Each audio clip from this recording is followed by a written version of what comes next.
Woi, tahan! Woi, woi! Viral mobil tabrak lari di Ciwastra, dikejar pemotor hingga tertangkap di Tol Gede Bage.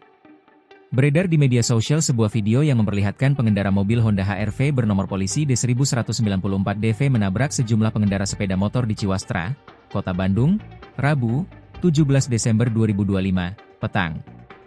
Aksi itu terekam dan beredar di media sosial. Sejumlah pengendara tampak mengejar pengendara mobil itu. Bukannya berhenti, pengendara mobil justru terus menancap gas saat dikejar. Akibatnya, mobil menabrak sejumlah kendaraan yang ada di depannya sekaligus membuat arus lalu lintas macet. Si pengemudi mobil pun tancap gas hingga masuk ke arah tol Buah Batu. Kanit Gakum Satlantas Polrestabes Bandung, AKP Fiekri Adi Perdana, mengatakan pengemudi mobil sudah ditangkap di pintu masuk tol Gede Bage. Menurut Fiekri, kejadian berawal ketika pengemudi mobil berinisial BR, 67 tahun, hendak belok ke Jalan Ciwastra dari Komplek Margahayu Raya. Namun saat itu terjadi kecelakaan antara mobilnya dengan pengendara sepeda motor. Pengendara motor jatuh dan berteriak tabrak lari hingga membuat warga datang semakin banyak. Pengemudi mobil ini ketakutan dan melaju terus ke arah Jalan Terusan Buah Batu.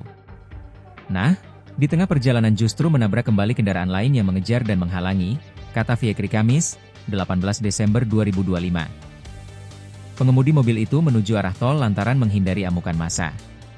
Namun, akhirnya polisi berhasil menangkapnya di pintu masuk tol Gede Bage beberapa jam setelah kejadian.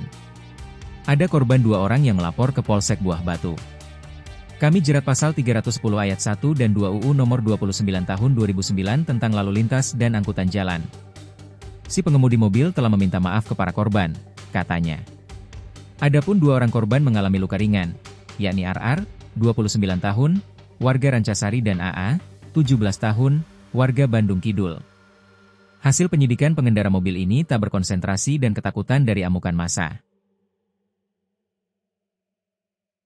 Download Tribun X sekarang, menghadirkan lokal menjadi Indonesia.